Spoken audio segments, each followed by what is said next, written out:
Olá, estamos entrando no ar com mais um resumo do dia, o seu jornal da noite, aqui do canal Causa Operária TV, 24 horas no ar.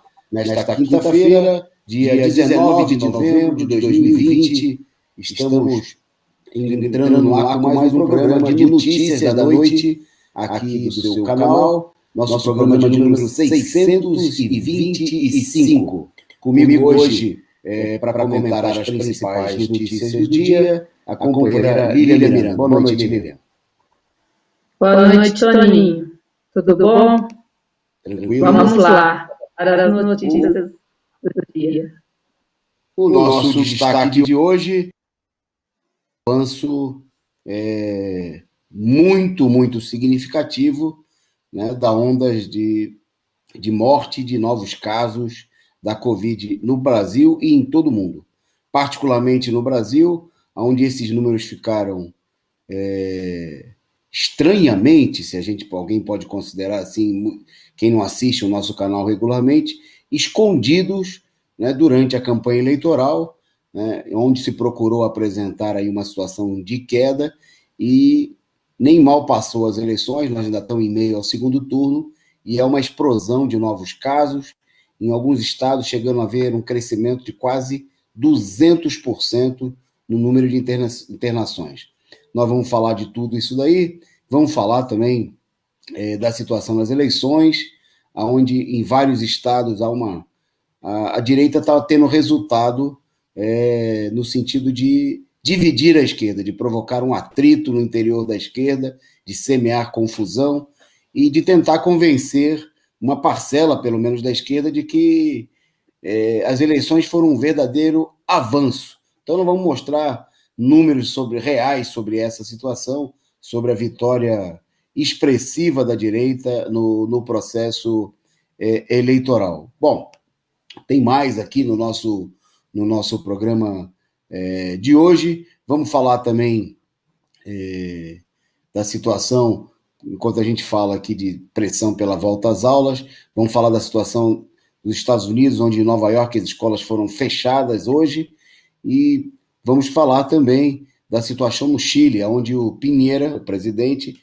acabou destituindo o chefe de polícia, um verdadeiro símbolo da repressão naquele país, que foi demitido depois de entrar no orfanato atirando, exatamente, num orfanato, num abrigo de crianças, disparando contra as crianças, contra os jovens. Bom, tem mais por aqui e nós queremos desde já agradecer aí a presença de vocês que já estão conosco, saudar aí o Para Aqui Postar, só tendo Face, que já mandou para a gente aí uma contribuição na forma de uma figurinha de stickers. Então, muito obrigado aí, dando um bom exemplo a ser seguido pelos demais aí que estão chegando junto aí no canal, que também vão nos assistir na reapresentação, né? Nós precisamos muito da sua contribuição para divulgar o nosso programa, compartilhando aí nas redes sociais, né? Distribuindo o link aí pelo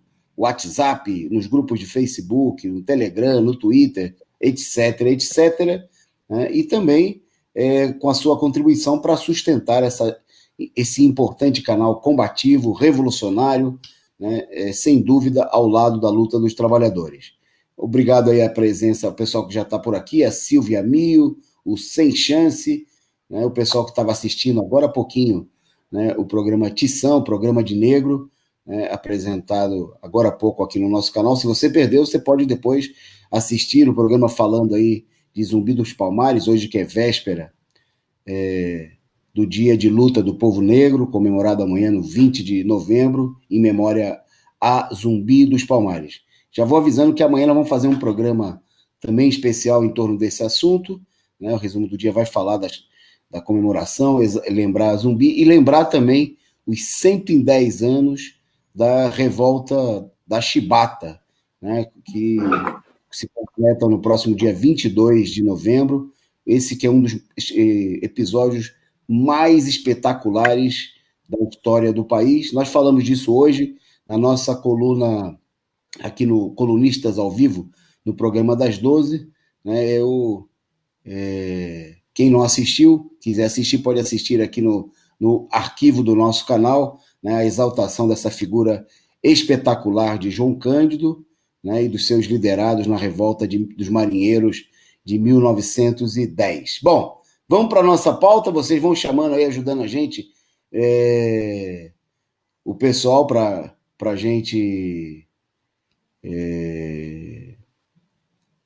para assistir conosco, né? O Edson Bolchevique, que estava por aí, que acho que continua com a gente, né? E todos os demais, vocês que estão conosco, vão mandando aí a sua saudação, o seu superchat, e a gente divulga aqui a sua mensagem, você contribui e participa também do nosso programa. Vamos começar destacando justamente uma situação para lá de dramática, né, que já vem se estendendo, já passa de 2 semanas, eu acho que são já 17 dias, né, que é a situação do povo do Amapá. E para isso eu vou passar a palavra para a Lília, para ela falar um pouquinho para a gente dessa situação sofrível da população e também da decisão adotada hoje pela Justiça. Vai lá. É isso aí, Toninho.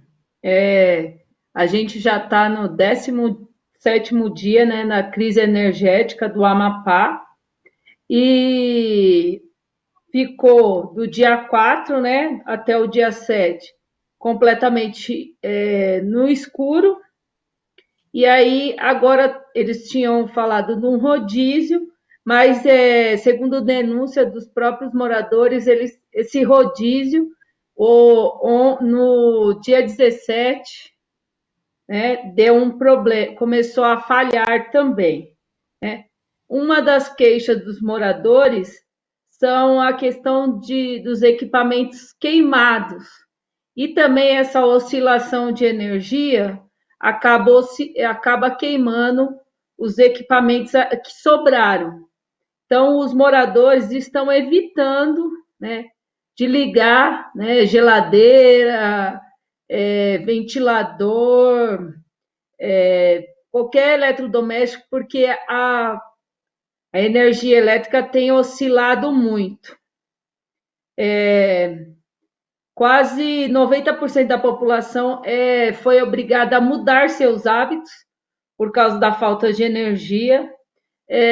Tem lugares, né, tem o exemplo de um salão de beleza que a única coisa que dá para fazer sem energia elétrica é manicure e pedicure. E aí, o que eles estão fazendo? Estão colocando a mesa do lado de fora e atendendo a população, porque não há energia, né? Não há energia para fazer a escova e também não dá para ficar dentro do local porque o Amapá é um lugar muito quente, né? Então a falta de energia também causa danos porque as pessoas não conseguem ficar dentro de casa. Outro relato é que as pessoas não estão conseguindo dormir por causa do calor. Então, é uma situação, né, calamitosa. Eles hoje chegou um gerador, né, para tentar amenizar, mas a população não está vendo perspectiva, perder os seus eletrodomésticos, né, e muitos lugares estão sem trabalhar porque se não há energia, né, frigoríficos, né? Restaurantes, né? Hoje em dia quase tudo a gente precisa de energia elétrica. Então a população está sofrendo muito, né, com a falta com essa crise energética que eles falaram que provavelmente pode ser resolvido lá, né, com esses geradores. Eles falaram que vão começar a funcionar no dia 21, que é no sábado, e que eles acham que vai começar a normalizar. A estação, né, que caiu aquele raio, que eles jogam a culpa nisso, mas a gente sabe que isso é fruto da privatização e do descaso. Eles falaram que vai levar até mais ou menos até o dia 25 de novembro lá para o final do mês para resolver a situação. E disseram que vai voltar a 100% do abastecimento, mas pelo sucateamento e pela questão do, né, tantos dias ficou sem energia elétrica, provavelmente isso aí vai se arrastar durante um bom tempo. É isso aí.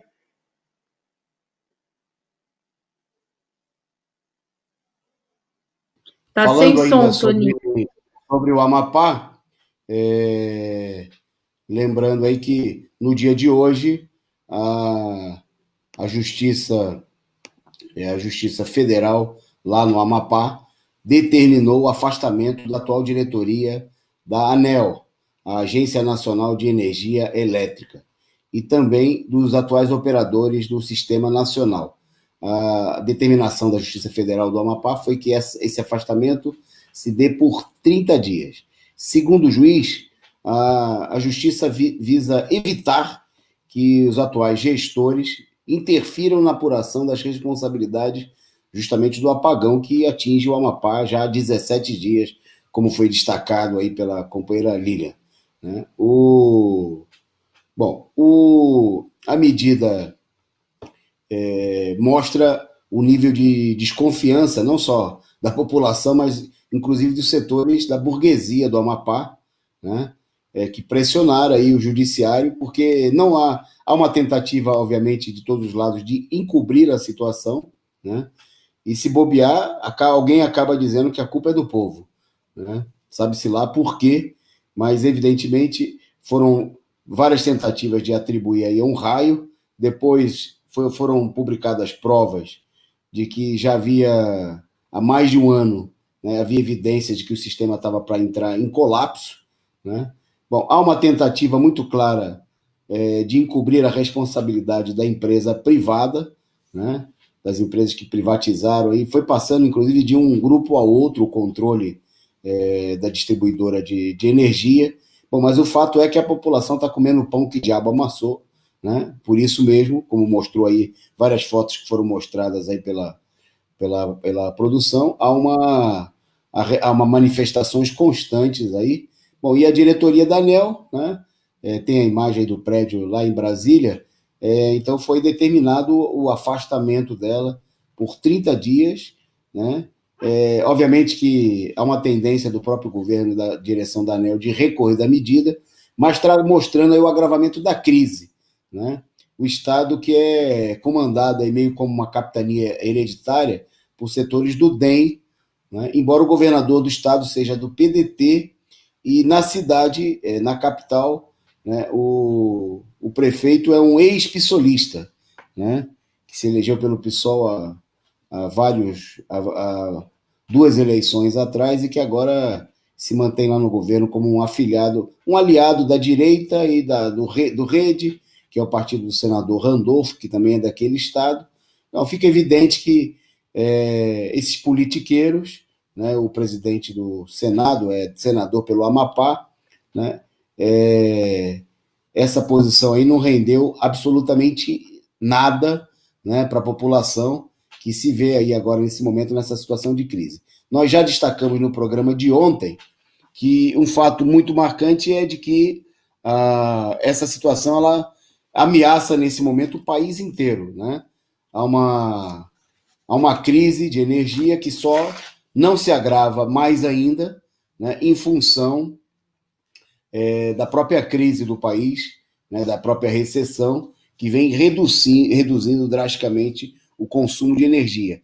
Mas nesse final de ano aqui a situação é de uma insegurança e de apreensão real. O governo e a ANEEL não divulgam os dados reais, né, mas a situação é de uma crise geral, né, no setor de energia em todo o país, e pior ainda, né, diante de tudo isso, o governo Bolsonaro e toda a direita, os planos aí não para resolver a situação, mas para agravar ainda mais a crise, é a privatização da Eletrobras, né? Uma política que, se consumada, vai levar a situação a níveis ainda mais extremos. Bom, pois bem, passando de uma desgraça a outra, né, que é o país dominado pela direita, vamos começar a falar da Covid. Vamos começar pelo Rio de Janeiro, né? Porque lá no Rio as mortes aumentaram, veja só, 197% na última semana, né? Vou dar aqui alguns dados para mostrar a gravidade da situação. O número de casos no estado já passa de 334 mil e somente hoje foram registradas 108 mortos e 2.118 novos casos confirmados da doença. Nos últimos 7 dias, foram 12.131 casos confirmados e 717 mortos. Se for feita uma comparação com a semana anterior, né, de 6 a 12 de novembro, houve um aumento de 197% nas mortes, quer dizer, praticamente 200%, e 42% do número de casos.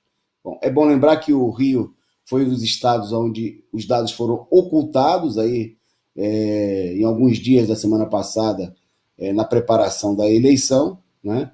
E no total o estado já tem quase 22 mil mortos, são 21.806, eram os dados de hoje à tarde, né? 21.806 mortos no estado do Rio de Janeiro.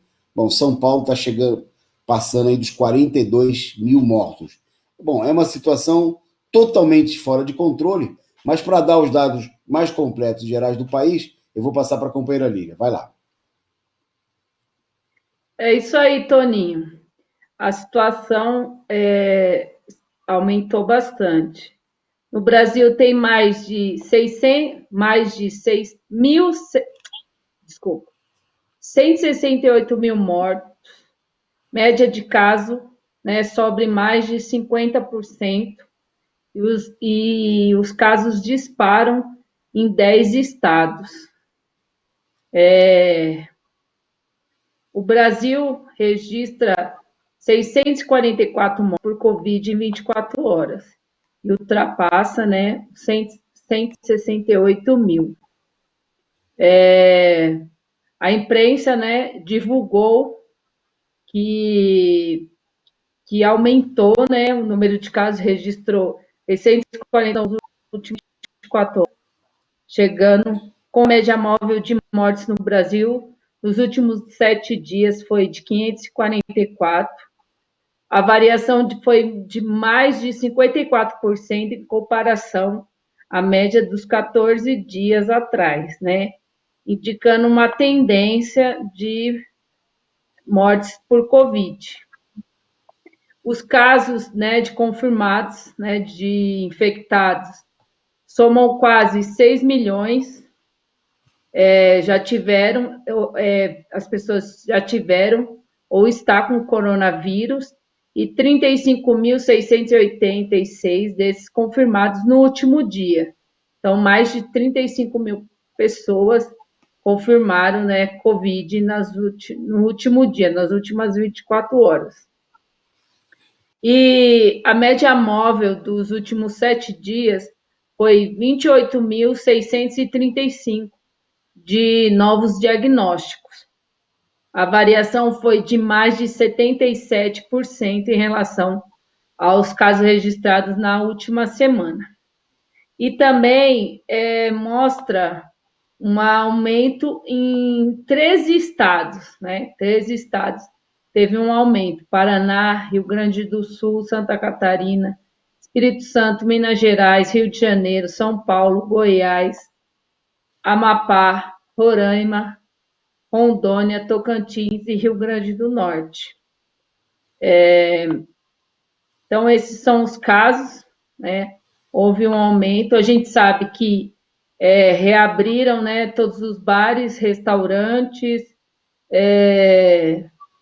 por causa das eleições, todos estavam na rua fazendo campanha, né? Os que falavam que tinha que ficar em casa, né? Então, isso houve um aumento. E também a gente sabe que não há, isso é uma parcela, porque não há testes em massa, então o número deve ser muito maior, tanto de infectados, né, e quanto de mortes, que a gente sabe que há uma camuflagem, né, desde o começo houve uma camuflagem do número de mortos no Brasil. É isso aí. Bom, eu queria aproveitar, destacar um dado que eu estava vendo aqui agora há pouco, que é sobre justamente a redução do número de testes, né? Só para a gente ter uma ideia, ao longo de toda essa pandemia, o mês em que houve mais testes no país, a média diária de testes chegou a 34.443. Quer dizer, isso aí equivaleria a alguma coisa perto de 1 milhão de testes por mês, né? 34.400 testes por dia. Bom, pois bem, nos 2 últimos meses, né, setembro e outubro, né, que foi feito um balanço já fechado a essa altura, houve uma redução do número de testes, né? Em setembro, isso caiu para 31.400, quer dizer, a média diária foi 3 mil a menos, cerca de 90 mil testes a menos por mês. E já em outubro, essa média diária caiu para 28.864. Esses são dados do próprio Ministério da Saúde, né?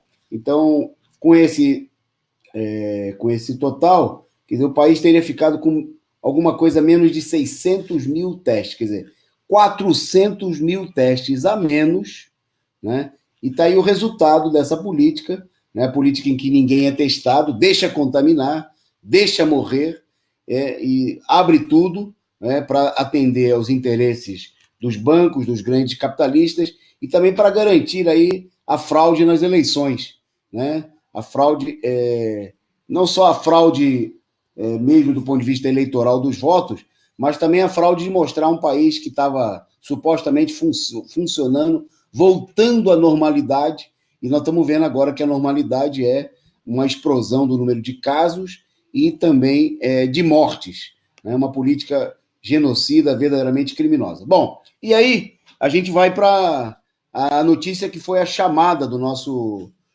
programa de hoje, né?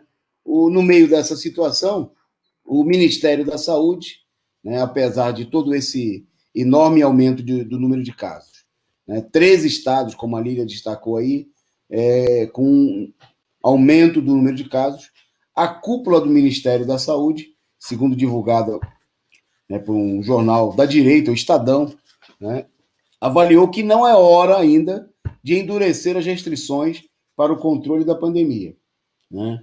Com medidas como, por exemplo, recomendar o isolamento social ou reforçar a testagem no país, né? Segundo setores da alta cúpula do Ministério da Saúde, o alerta somente vai ser disparado, né, se houver uma explosão do número de mortes. Eles estão esperando, veja só, a média de mortes já ultrapassou aí de novo a casa das 500 mortes, né? Os números mostrados agora há pouco aí, né, indicam aí um crescimento, com o país tendo 756, os números divulgados, por exemplo, pelo Google, de que foram 756 mortes a mais nas últimas 24 horas, o que está registrado. Bom, e aí o Pazuello, o Bolsonaro, né, a gente tem imagens aí, o ministro da Saúde, que é o general Pazuello, aquele que foi desautorizado pelo Bolsonaro quando disse que ia investir na vacina, na Coronavac, e que depois teve que passar o mico, né, de dizer em público lá, de que quem manda quem pode e quem não pode obedece, né? Então, o general aí, súdito do capitão, né, e outros setores do comando do Ministério da Saúde, dizendo que não vão adotar medidas extras. Ou seja, vão manter a mesma política, reduzindo testes, não adotando. Eu vi agora há pouco, enquanto os hospitais estão novamente alcançando altos índices de ocupação, o governo está fazendo campanha de turismo, viagem pelo país, né? Quem assiste a televisão está vendo aí, tem toda uma série de propagandas, de anúncios para dar dinheiro para as redes de TV, inclusive, divulgando aí que o pessoal deve fazer turismo, deve viajar, né? A única coisa que aparece nas imagens, na campanha, é o pessoal usando máscara, medida que, obviamente, é uma medida protetiva, mas que nem de longe, todo mundo sabe, né, que não resolve a situação, né? seria necessário estabelecer aquilo que nunca aconteceu no Brasil, que é a testagem em massa da população, a separação das pessoas afetadas, né, atingidas e contaminadas pelo vírus, garantindo-se condições adequadas para isso, a reabertura de todos aqueles hospitais que foram fechados, né, e até a reabertura de novos, o uso de outras áreas para garantir o isolamento e o atendimento da população, como é o caso dos hotéis, né? Seria necessário a requisição da rede hoteleira, né? Para garantir o atendimento de toda a população, coisa que não passa nem pela cabeça dos governos, né? Como a gente está vendo aí, não só é o caso do governo Bolsonaro, mas nos estados não tem nenhuma política especial diante dessa situação. O governo em São Paulo, por exemplo, o governo Dória, se limita aí a dar entrevistas, adiando mais uma vez o chamado prazo da quarentena, que já não atinge a quase ninguém, é uma pequena parcela da população que se encontra em quarentena. Bom, e até mesmo os setores atingidos pela quarentena em vários estados, como é o caso da educação, se mantém a pressão, né, em vários lugares pela reabertura das escolas. Então, obviamente que é uma política criminosa, né? A gente não vê esse tema ser alvo de denúncia na campanha eleitoral, né? Chama atenção, particularmente, entre muitos outros casos, o caso de São Paulo e do Rio de Janeiro. Né? Em São Paulo, né, os setores da esquerda que tiveram, por exemplo, horário eleitoral, a denúncia, né, sobre a política criminosa, genocida do governo Covas, do PSDB, na capital e no estado, é tão fraca que a direita tem a ousadia de apresentar que o Covas está no segundo turno justamente porque ele foi um governo modelo no combate à pandemia. Né? Modelo deve ser na abertura de covas, né, para fazer jus ao próprio nome. Né? São Paulo é a terceira cidade no mundo em número de mortos, né? E o estado de São Paulo, se fosse um país, estaria entre os 10 países com maior número de mortos em todo o mundo. Quer dizer, uma política para lá de genocida, não há nenhuma denúncia, mesmo agora no segundo turno. O debate entre o Boulos e o Covas se prende a questões secundárias, né, onde se discute tudo, menos a política genocida, né, do governo de São Paulo e do governo nacional para manter essa situação de genocídio do povo brasileiro e do povo aqui também de São Paulo. Bom, nós vamos em frente.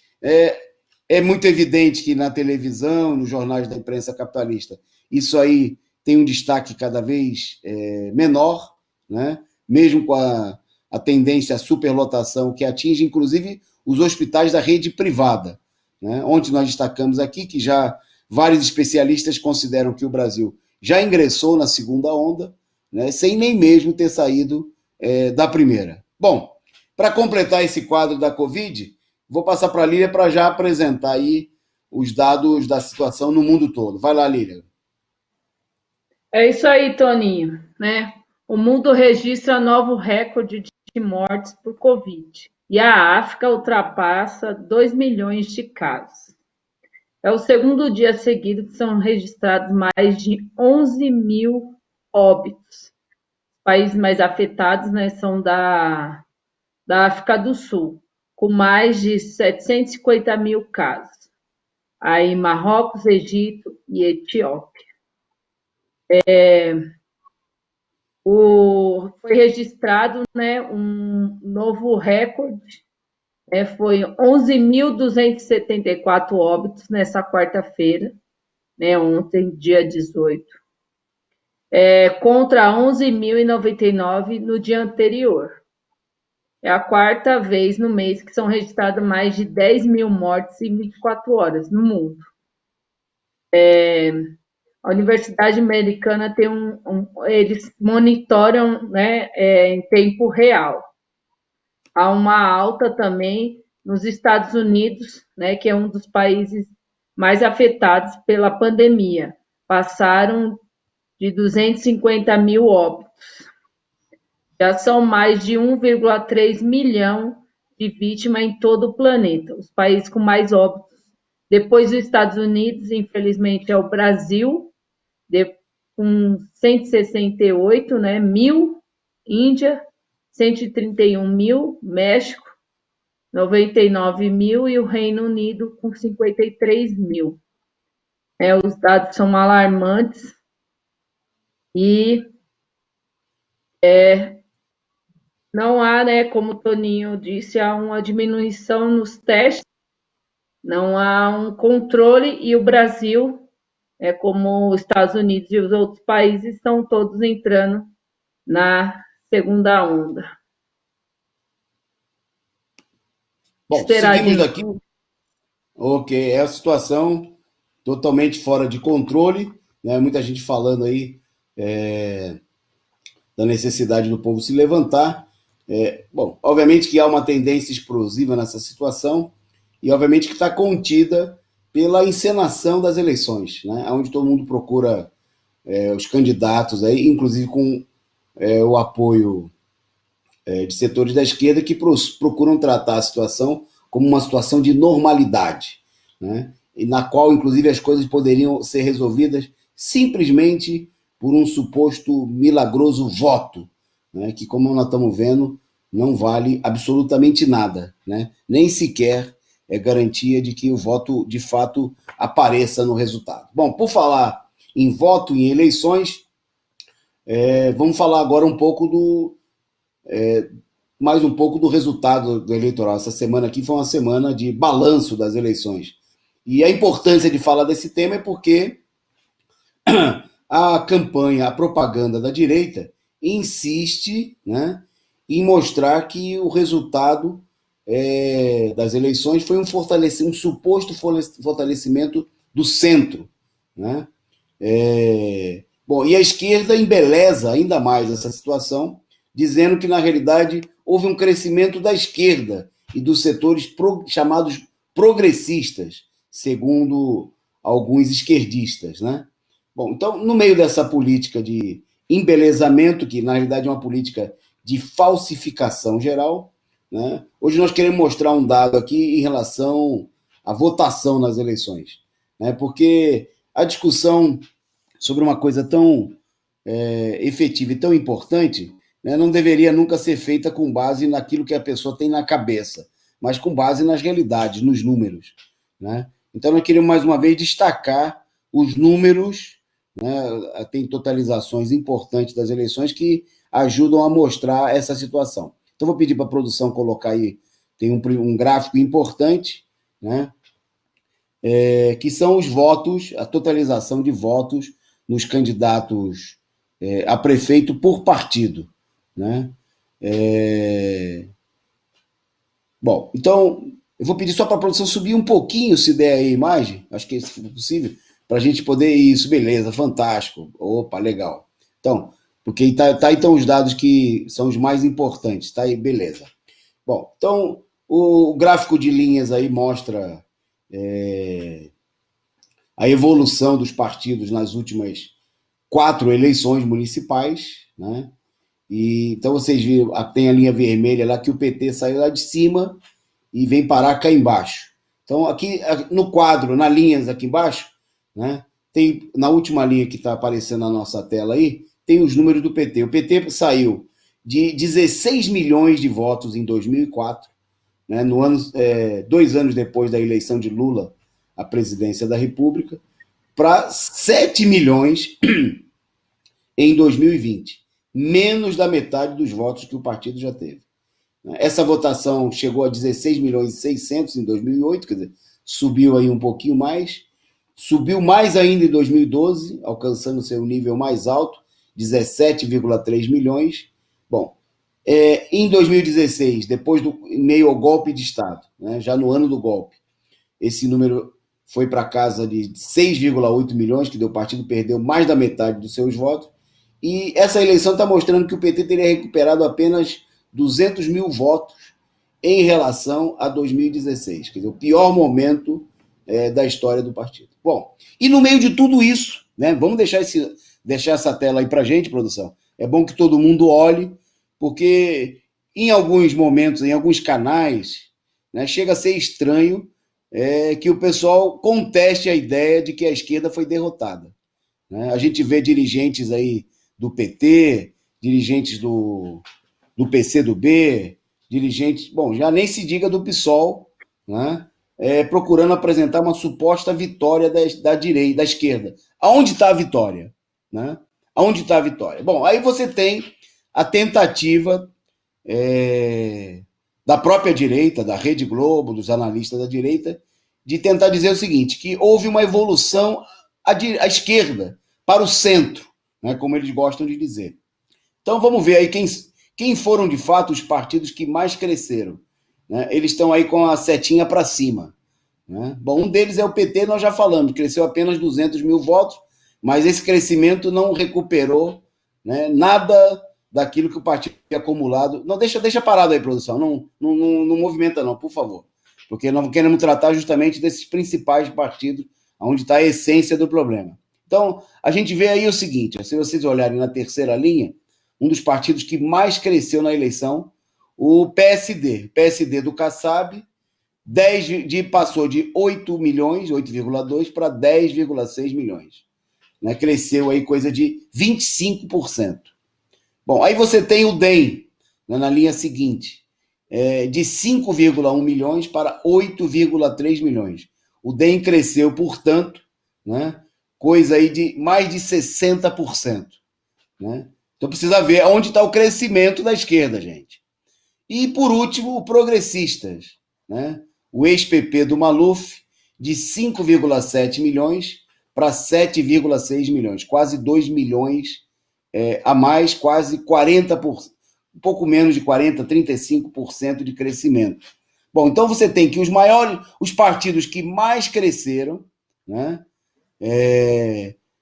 que estão mostrados nessa linha aí, são justamente partidos da direita, né? A direita mais tradicional, os partidos que são todos eles, esses três aí que a gente citou, herdeiros da Arena, o partido da ditadura militar, né? Na realidade todos esses partidos estavam num partido único, na Arena, depois estiveram juntos no PDS, e depois houve uma divisão, né? Um pessoal foi para o PFL, né? Outros se mantiveram no PDS, que depois virou o PP do Maluf.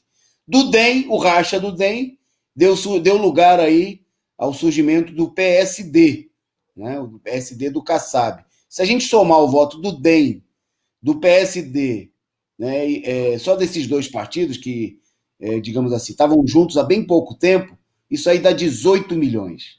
Né? Mostra que foi a direita, né, ligada à ditadura militar, né, a direita golpista. Bom, por falar em golpista, nós precisamos acrescentar os outros partidos, que reduziram seus votos na eleição, mas se mantiveram como entre os partidos com maior número de votos. São exatamente os dois com maior número de votos, como mostra também aí esse nosso quadro. O MDB, que apesar de ter perdido 4 milhões e 200 mil votos, né, passou de 15 milhões e 100 para 10,9 milhões, se mantendo ainda como partido de votos e o maior número de prefeituras. E o PSDB, de 17,7 milhões para 10 milhões, quer dizer, perdeu aí 60% do eleitorado, mas mesmo assim, né, não só mantém um número importantíssimo, grande de prefeituras, como está aí para ganhar, com chances de ganhar a principal prefeitura do país, justamente a prefeitura de São Paulo. Só mais um dado aí desse quadro, que é importante, lá na última linha que está aparecendo na nossa telinha, aí tem um outro partido que é o Republicanos. Aí agora sim eu vou pedir para a produção subir só um pouquinho. Pode subir mais uma linha, por favor, produção. Você tem lá o Republicanos. Ah, tá aí, beleza. Mais uma, pronto, mais uma, desculpe. Porque é importante isso daí, porque é o seguinte, procuraram dizer que, além da esquerda crescer, né, quem teria perdido mais teria sido o Bolsonaro. Tá aí, ó. O Republicanos, que é o partido altamente bolsonarista, por exemplo, é o partido do prefeito do Rio, o Crivella, né, que apoiou aí o Bolsonaro, que o Bolsonaro apoiou em várias cidades, passou de 3,9 milhões para 5,1 milhões. Né? E você tem outros partidos aí que são todos eles sublegendas desses partidos da direita, PL, Podemos e assim por diante. Bom, então, esse é o quadro real. né? Mimimi, discurso, não muda a realidade. Né? Dizer que a direita ganhou, a esquerda ganhou, nesse quadro, é tapar o sol com a peneira. Né? É jogar areia nos olhos da população. É mentir para a população. Né? É repetir o discurso da direita, da Rede Globo, né? Que, para não chocar o eleitorado, né? Diz que o Bolsonaro perdeu e que ganhou o centro, né? Que os extremos perderam. Teria perdido o Bolsonaro e teria perdido também a esquerda, principalmente o PT e o PCdoB, os dois maiores partidos eleitorais parlamentares da esquerda, que teriam perdido uma grande quantidade de prefeituras e de votos. O PCdoB perdeu metade das suas prefeituras. Né? Então, é mentira, né? É enganação. Né? O resultado da eleição é um retrocesso geral para a esquerda. Né? Comemorar essa situação tem que estar, ou ser um direitista, ou ser um tonto que está repetindo aquilo que a direita quer que a população pense. Né? E, finalmente, o objetivo é muito claro. Né?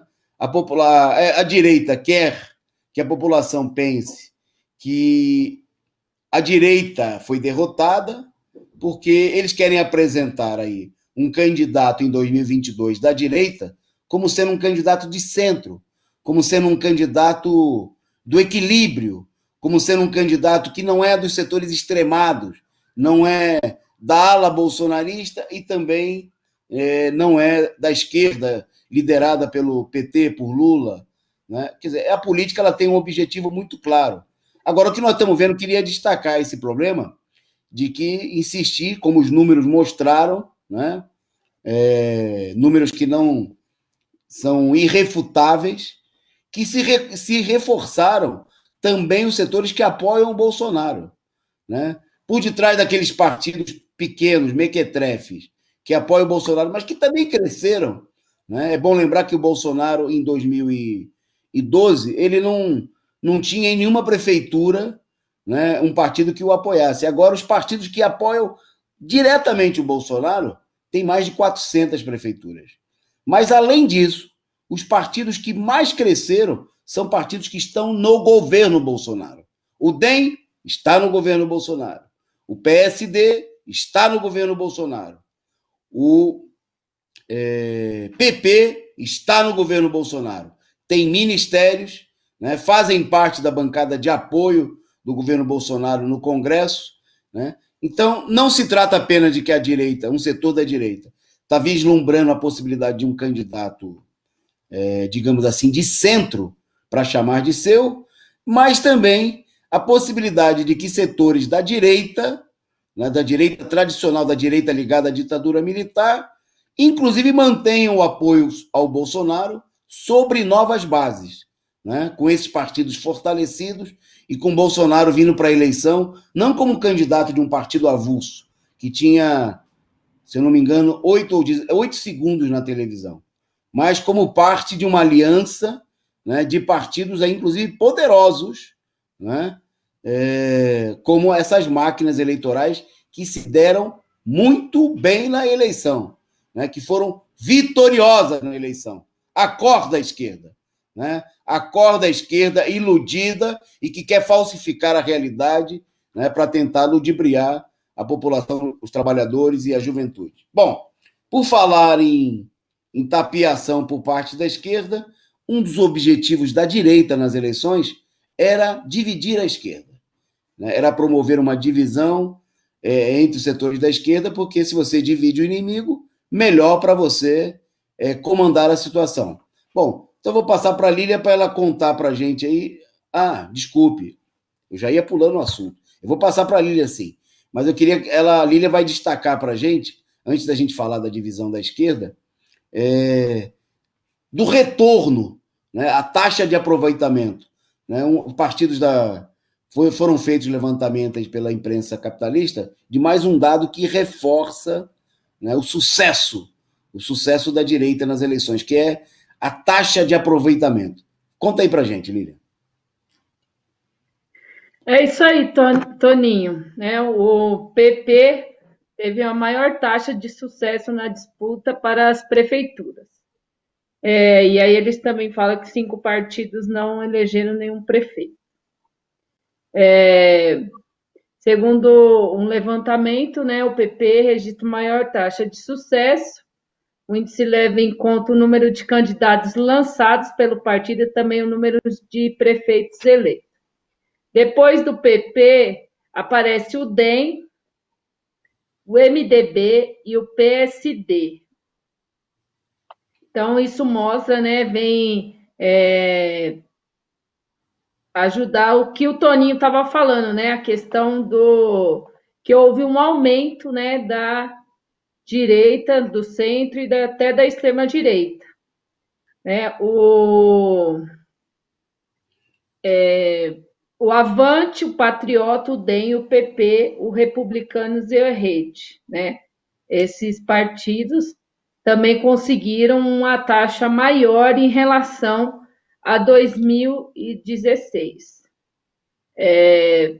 Então, a gente vê que é uma base também do bolsonarismo, como salientou, né, o companheiro Antônio Carlos.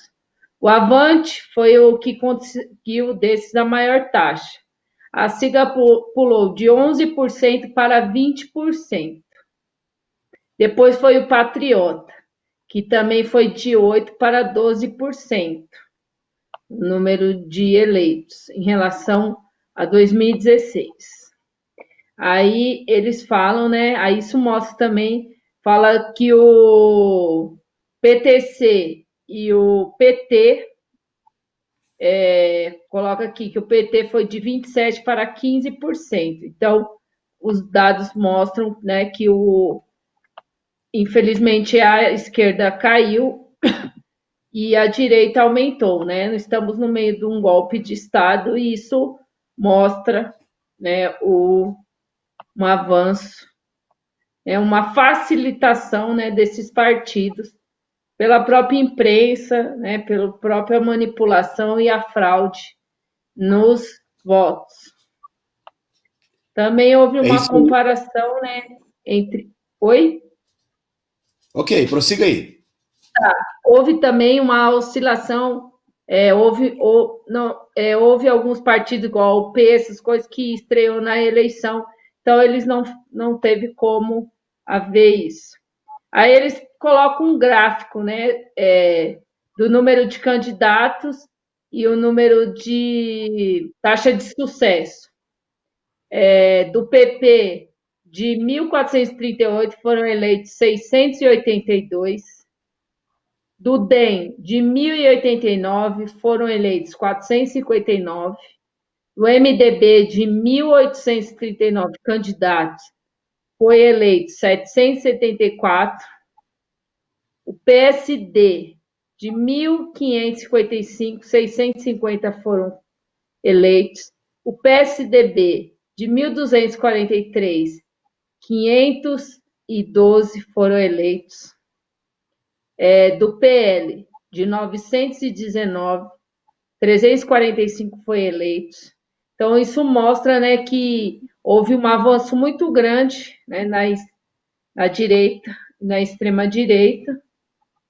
E aí, depois ele mostra, né, os dados do PT de 1.205 candidatos, só 179 foram eleitos.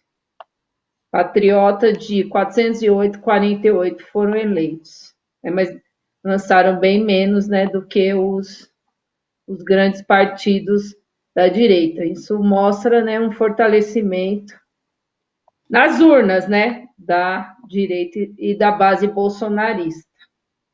É isso aí. Bom, destacando aqui os dados da direita, né, é bom para você mandar aí o link, né, para aquele amigo esquerdista que está tentando inverter a realidade, apresentar aí o suposto sucesso da esquerda nas eleições. Agradecer aqui a participação do pessoal no chat, ao companheiro Jesus Era um Humano, né, que nos mandou aqui a sua contribuição, a sua figurinha, muito obrigado aí, e o pessoal participando, comentando aqui, o próprio Jesus dizendo, somente ricos e idiotas comemoram a atual situação. Tem que ser muito rico ou muito idiota. Bom, o pessoal agradecer aqui a presença, a participação da Cecília Maria, né, que está conosco aqui, participando, como sempre, do nosso programa. Desta vez eu consigo, a Carmen, né, que se referindo aí ao tema que nós tratamos no começo, né, milhares de mortos e nada é feito, quando será que a população vai acordar, né, se reflete ela diante do problema. Bom, a Ana Matos, mandando aí a sua saudação, seu boa noite, o Rude Pride, também presente aí, mandando boa noite para os camaradas marxistas. Muito obrigado a vocês, compartilhem, mandem a sua contribuição, participem conosco, em nome desse aí, o que fazer também aqui presente, o Sociophobic Borderline, dizendo que o Carluxo também está no Republicanos, exatamente. Republicanos que foi mostrado aí um alto índice de crescimento, né? Também é o partido do próprio filho do presidente Bolsonaro. Bom, como eu dizia aí, atropelando antes do tema anterior, um dos objetivos da direita, né, em frente a essa situação, é que ela não seja enfrentada, não seja denunciada. E para isso é importante aí, dividir a própria esquerda. Né? Eu queria só destacar aqui, nesse ponto, a posição assumida lá pelo PCdoB em Pernambuco. Né? O PCdoB divulgou uma nota, né, reafirmando, na verdade, uma posição que o partido já vinha adotando aí, já há algum tempo, lá no estado de Pernambuco, de apoio ao PSB, né, ao candidato João Campos, no segundo turno. E, na nota, o PCdoB fala que a direita está apoiando a Marília Reis. Né? Parece estranho. Né? Bom, e no meio da situação é que ele chama a atenção que eles ocultam que na frente, em torno da candidatura do Celso Campos, entre outros partidos, está, por exemplo, o Republicanos, que nós falamos agora, bolsonarista até a medula, né? O MDB, o PSD do Kassab, o Avante, o Solidariedade do Paulinho da Força. Isso aí seria a frente da esquerda. Né? Eles não explicam, né, como é que a esquerda, a direita estaria apoiando a candidatura da Marília Reis, né? Com certeza deve ter gente da direita apoiando, mas escondem o fato, né, de que a frente, que lá se chama Frente Popular do Recife, né, que é desses esquemas tradicionais de falsificação. A Frente Popular foi o nome usado aí pelas campanhas eleitorais do PT, do Lula, nas eleições nacionais. E que já era uma frente que tinha uma aliança com setores da burguesia, como o próprio MDB, que participou dessa frente, com figuras super combativas, como Michel Temer, Eduardo Cunha e outros. Bom, lá em Pernambuco, então, né, para defender a sua política direitista, o PCdoB ataca o PT, né, dizendo aí que apoiar o Campos, a família Campos, coronéis Campos, que comandam o Estado já há vários anos, né, graças, inclusive, a falsa aliança deles com o PT, com Lula. Né? É bom lembrar que o PSB deu votos ao impeachment da Dilma, né? Deu votos para tudo quanto é ataque contra os trabalhadores, como a reforma da Previdência, a reforma trabalhista, mas procura se passar aí para o Partido Socialista, né? Tá mais para Partido Socialite, né? Com a ajuda dos comunistas, pelo menos no nome, comunistas do PCdoB, né? Que estão aí numa frente junto com a direita, junto com o Republicano, junto com o Kassab, junto com o MDB do Temer, etc. e tal, e o PSB lá em Pernambuco. Bom, a confusão, o desnortamento da direita, da esquerda, é total. Né? Nós destacamos aqui ontem o chamado a votar no candidato do DEM no Rio de Janeiro, o Eduardo Paes, né?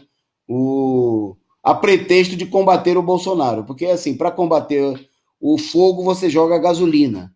Né? Então, contra o Bolsonaro, você vota no partido do Rodrigo Maia, né? O que foi apresentado pelo Bolsonaro como o general, né, da reforma da Previdência. Então, contra o capitão, vote no general. né? Vote no candidato do general, no candidato do DEM, o DEM do golpe, o DEM da arena da ditadura militar, o DEM da reforma da Previdência, da reforma trabalhista, né? A situação está mostrando que a esquerda ficou tão desnorteada com o resultado que está chamando derrota de vitória, né? E está acreditando que o DEM, né, porque o nome do DEM é Democratas, né? Então eu estou acreditando, acho que o DEM é democrático, né? Que o DEM não é o partido da ditadura, né? Que o DEM não é o partido que está no ministério, tem 2 ministros no governo Bolsonaro, e aí o PT resolveu apoiar o candidato do DEM, supostamente para combater o Bolsonaro, né? Por conta do candidato bolsonarista no Rio de Janeiro, o Crivella. Você tem o declaradamente bolsonarista e tem o partido eficientemente bolsonarista, que apoia o Bolsonaro, vota tudo que ele não conseguiria aprovar se não fosse o DEM, se não fosse Rodrigo Maia, mas na hora do prejuízo, né, na hora da fedentina do Bolsonaro, eles usam o Bolsonaro como um espantalho para enganar a trouxa, né? Nós mostramos ontem imagens aqui que o próprio candidato no Rio de Janeiro fez campanha, inclusive, para o Bolsonaro na última eleição, para tentar capturar o voto da direita, né? Disputou aí com o Wilson, o governador deposto, o Witzel, né? Quem era mais bolsonarista, eles perderam. O Witzel conseguiu ser mais bolsonarista do que eles, né? E agora está aí o PT apoiando, né, o candidato do DEM. É a loucura geral da esquerda. Bom, vamos voltar para a nossa pauta. Nós vamos falar ainda de mais um tema da eleição, mas antes a Lília tem notícias aí da decisão importante lá dos rodoviários de Recife. Bom, já que nós estávamos falando de Recife agora há pouco, né? Qual é a novidade aí, Lília? Os rodoviários, né, de Recife, da região metropolitana, aprovaram a greve de ônibus para a próxima terça-feira, dia 24. Eles fizeram uma assembleia na última terça-feira e eles aprovaram essa paralisação do transporte coletivo. E no próprio dia 24 vai ter uma outra assembleia. Os rodoviários, uma das reivindicações é acabar com a dupla função, né? Agora os motoristas têm que ser cobradores também, né? Na maioria, aqui em Marília mesmo é assim, é o próprio motorista que tem que cobrar a passagem. E com isso, né, houve muitas demissões e com a pandemia também eles acabaram reduzindo o número de ônibus, né, deixando o pessoal mais aglomerado, e aí também uma das reivindicações é a suspensão de demissões, né, que eles tenham estabilidade por 1 ano. Então, é isso que eles estão reivindicando, né, todo o apoio à greve dos rodoviários. É um absurdo. O motorista tem que dar conta de dirigir, do trânsito, e ainda tem que ficar cobrando passagem, né? Então, isso é uma coisa que está acontecendo em diversas cidades, tirando o cobrador, e eles, não é que eles aumentam, né? Dupla função deveria ganhar os 2 salários, né? Mas não é isso que acontece, né? Acaba demitindo mais gente e até reduzindo os salários por conta da pandemia. Então é isso aí, todo apoio, né? E é só com a greve e com as mobilizações que a gente vai reaver os direitos dos trabalhadores. É isso aí. Ok? Bom, nossa última e breve nota eleitoral, né? Queria destacar aqui, nós vamos mostrar uma imagem agora, que é a capa do site, de um site que ninguém tem dúvida, né, que é um site direitista, né, de uma rádio, né, que também tem um site, que foi assim porta-voz destacado na campanha pela derrubada da presidenta Dilma, né? Inclusive para conferir aí um caráter mais popular, supostamente jovem, jovem direitista, né? Porque não basta ser jovem, né? Tem que ter uma posição realmente progressista, né? De progresso, né? Que é o site da Jovem Pan, né? Porque lá em Recife o PCdoB lançou dúvidas de que a direita estaria apoiando o PT. Mas se tem uma coisa que a gente não pode ter dúvida, é que a esquerda está feliz da vida, né? Mais contente do que pintinho no lixo, né? E mais perdida do que cachorro que caiu do caminhão de mudança, né? Está a esquerda, que fica aí, bom, está aí a direita comemorando. Boulos tira o lugar de Lula na liderança da esquerda brasileira, né? Essa é a manchete da Jovem Pan, né? Uma página totalmente direitista, comprometida até o último fio, não diria de cabelo, mas da própria estação, da última antena, né? Das últimas ondas, né? Com o golpe de Estado, com toda a política reacionária em São Paulo e em todo o país, né? Comemorando, né? Que supostamente, né? A presença do Covas, do Boulos, ato falho, no segundo turno, seria um sinal, né? De que o dirigente, não dá nem para dizer que é um dirigente do PSOL, né? Porque ele é um carolista no PSOL, entrou no PSOL faz 2 anos justamente para ser candidato a presidente da República, e com o apoio da própria burguesia, derrotou no partido no qual ele entrou em pouco tempo, inclusive militantes aí antigos do partido, como o caso dos deputados aí do Gianazzi e da deputada federal do PT, que agora do PSOL, que me fugiu o nome, que disputou com ele a indicação para a prefeitura de São Paulo. Bom, a direita está feliz da vida, né, comemorando. Eu vi aqui no outro site, no site da BBC News, ida de Boulos ao segundo turno em São Paulo sinaliza avanço de esquerda jovem pelo país, né? Porque você teria a esquerda velha e teria a esquerda jovem, né? Mostrando aí que, quer dizer, a propaganda, né? E quem não consegue enxergar que há uma propaganda enorme, gigantesca, da burguesia, né, a favor aí do Boulos, né, que não é de agora, é já de bastante tempo, né, mas que se intensificou, não por acaso e sob medida, para justificar a presença dele no segundo turno das eleições, né, nós estamos vendo isso daí.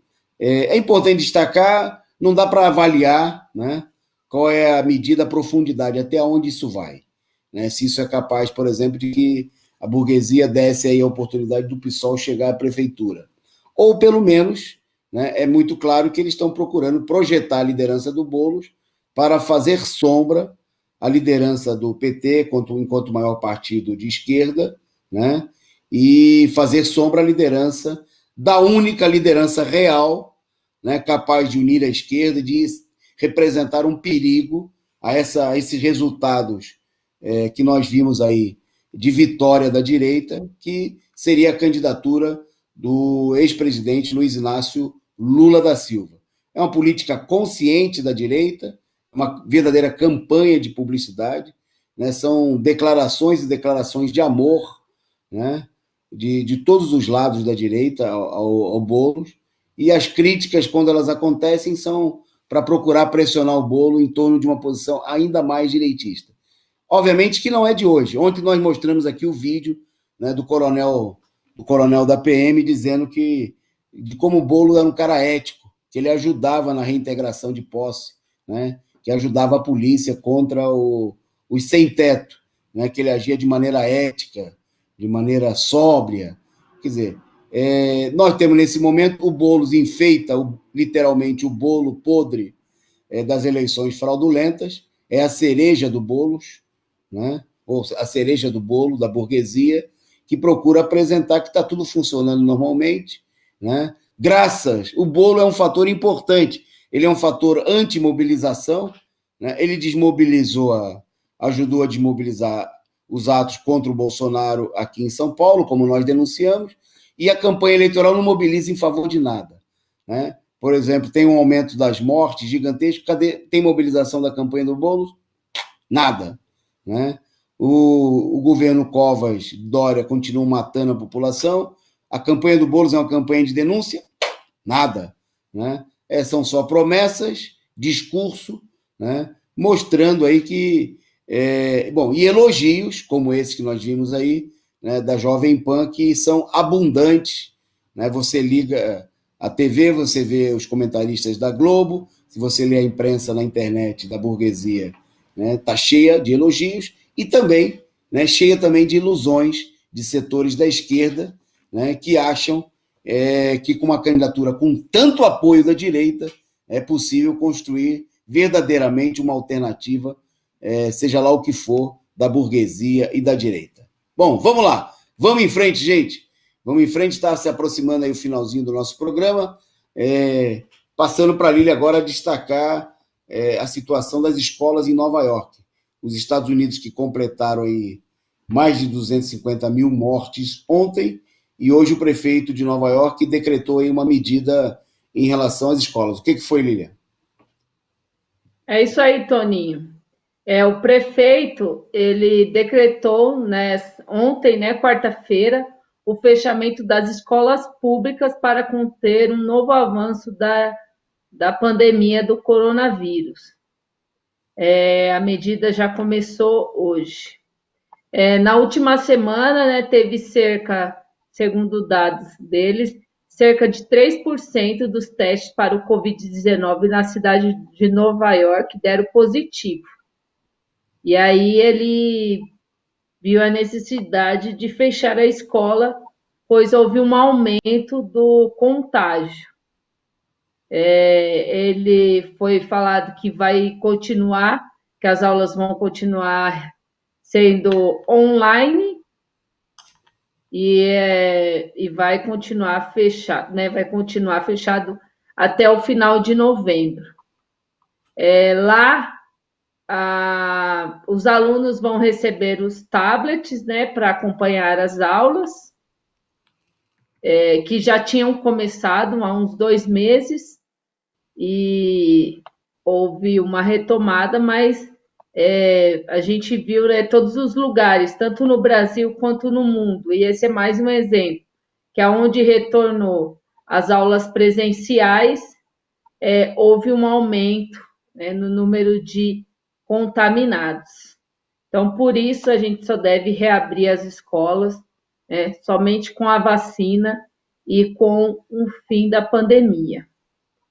E vale frisar que a cidade de Nova York já foi apontada, né, como um epicentro da pandemia no primeiro semestre desse ano. E então, lá já são, como o companheiro Antônio Carlos ressaltou, são mais de 250 mil mortos, e aí reabrir as escolas faz aumentar bastante os casos. É isso aí. Ok, já que a Lília falou de professores, né, de escolas lá em Nova York, queria só aqui brevemente destacar que o Sindicato dos Professores lá do Paraná, APP, né, o Sindicato dos Professores e Funcionários, decidiram manter aí o acampamento e a greve de fome lá no Centro Cívico, né, em frente lá à Assembleia Legislativa, eles que ontem ocuparam a própria Assembleia. Eles anunciaram aí que houve uma reunião com representantes da categoria e do governo, Ratinho Júnior, e que nessa reunião ficou acertada, o governo teria assumido o compromisso de completar os salários dos funcionários que recebem abaixo do salário mínimo regional. Veja só, os trabalhadores precisam fazer uma greve, precisam até ocupar a Assembleia Legislativa para garantir que o governo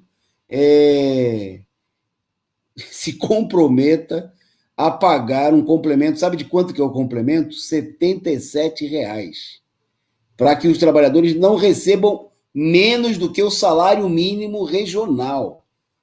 É uma vergonha total e absoluta. Né? Tem aí a nossa faixa na manifestação de hoje, lá no Paraná.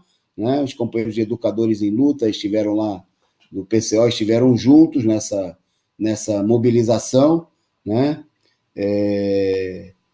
Bom, queria mandar aí a nossa saudação. Né? Tem que ampliar essa luta, né, contra a política criminosa do governo Ratinho, de ataque aos funcionários, né, e de ataque a toda a educação. Lá o Ratinho quer transformar as escolas, mais de 200 escolas, em escolas militares, né, e tem uma enorme pressão também pela política de volta às aulas. É preciso expandir, ampliar a mobilização, e vamos ser sinceros, R$ 1.000, 77 reais de reajuste para complemento, não é nem na forma, é para complementar, porque os trabalhadores estão ganhando menos do que o salário mínimo regional. A política criminosa em plena pandemia, né? Uma situação que precisa ser mesmo enfrentada com mobilização. Bom, destacando aqui a última nota internacional, o presidente do Chile, Sebastião Pinheira, destituiu o chefe de polícia lá no Chile, por conta de enormes protestos. O chefe de polícia era um verdadeiro símbolo da repressão lá diante das manifestações da revolta ocorrida no Chile desde o ano passado. Ele que comandava toda aquela repressão contra os manifestantes. E ele foi acusado, né, de graves violações dos direitos humanos. Bom, as violações eram muitas, né? Havia muitos protestos, mas o afastamento dele, que aparece aí na foto, feliz e sorridente ao lado do Pinheira, do direitista presidente do Chile, só se deu, né, o tiro de misericórdia no general Mário Rosas, foi que na quinta-feira o diretor dos Carabineiros foi denunciado por um incidente num orfanato, preste atenção, lá na cidade de Talcahuano, que fica a 429 quilômetros de Santiago. Lá os policiais atiraram em dois jovens de 16 e 14 anos, que a polícia invadiu o orfanato e atirou nos jovens, né, nos adolescentes. Né? O acontecido gerou inúmeros protestos, né, que acabaram levando aí a demissão do general, né, que estava já envolvido aí por inúmeras acusações de abusos policiais e uso da força. Bom, é bom destacar, né, que essa política é a tentativa, o governo chileno vem adotando um conjunto de medidas para tentar conter aí as manifestações, né? Coisa que a esquerda, aqui no Brasil e também lá no Chile, também procura apresentar como uma verdadeira revolução no Chile, o que não é verdade. Né? Foi assim que foi apresentado, por exemplo, o processo super controlado da Constituinte, né, deflagrado naquele país, né, que estabeleceu aí cotas de representação e um processo super controlado, onde qualquer coisa para ser aprovada, né, por um número muito pequeno de deputados, precisa de ter maioria de 2/3. Ou seja, só vai passar qualquer coisa na nova Constituição se a direita concordar.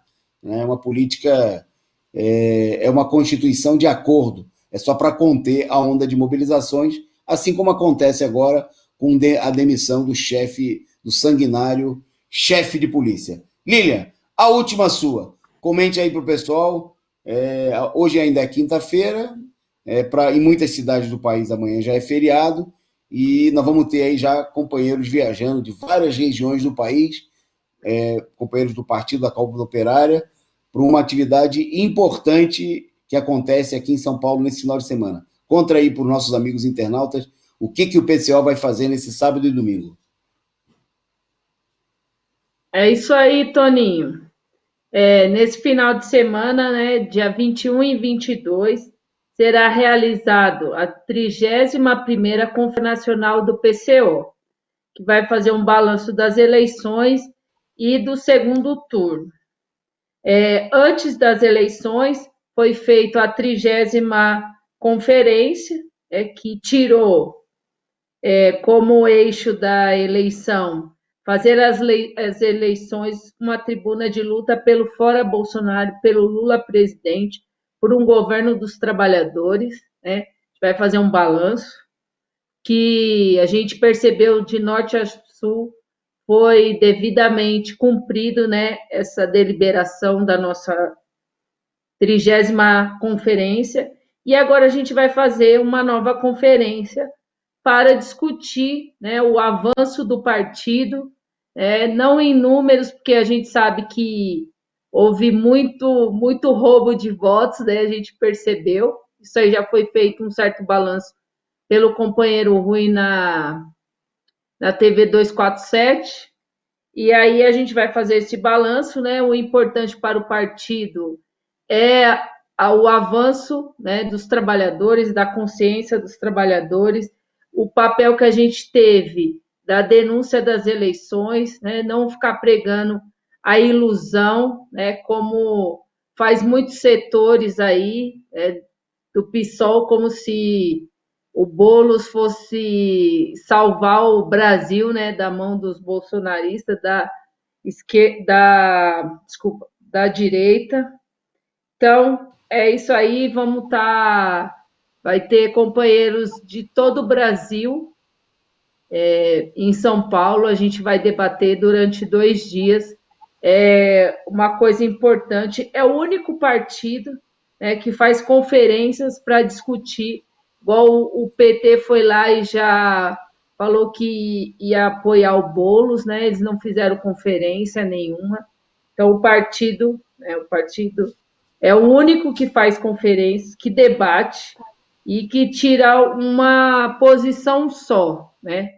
O PCO do Sul e o PCO do Norte defende a mesma coisa, por isso que a gente realiza conferências. Há um amplo debate para que, se tiver algum setor que tem alguma dúvida em relação ao programa, alguma deliberação, né, a gente debate e chega a um senso, né, pautado no nosso programa. É isso aí.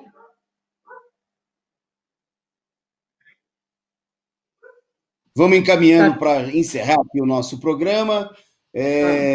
Destacando, a Lília falou aí da conferência, queria destacar que amanhã a gente dá detalhes, mas você, amigo internauta, vai poder assistir uma parte da nossa conferência, a apresentação do informe político, né, o balanço das eleições, o informe político da conferência, que vai ser feita pelo companheiro Rui Costa Pimenta, presidente nacional do partido, no sábado, no horário da análise política da semana, né? O seu tradicional programa aqui do nosso canal, o principal programa do nosso canal.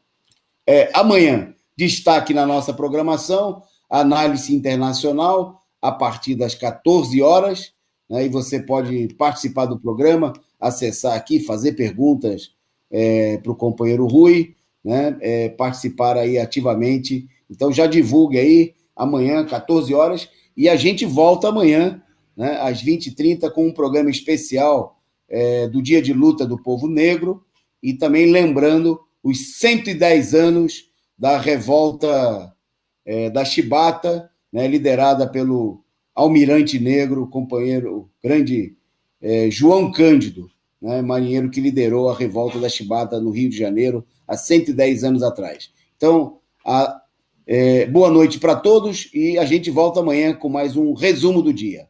Um abraço, gente. Boa noite, Lília. Boa noite.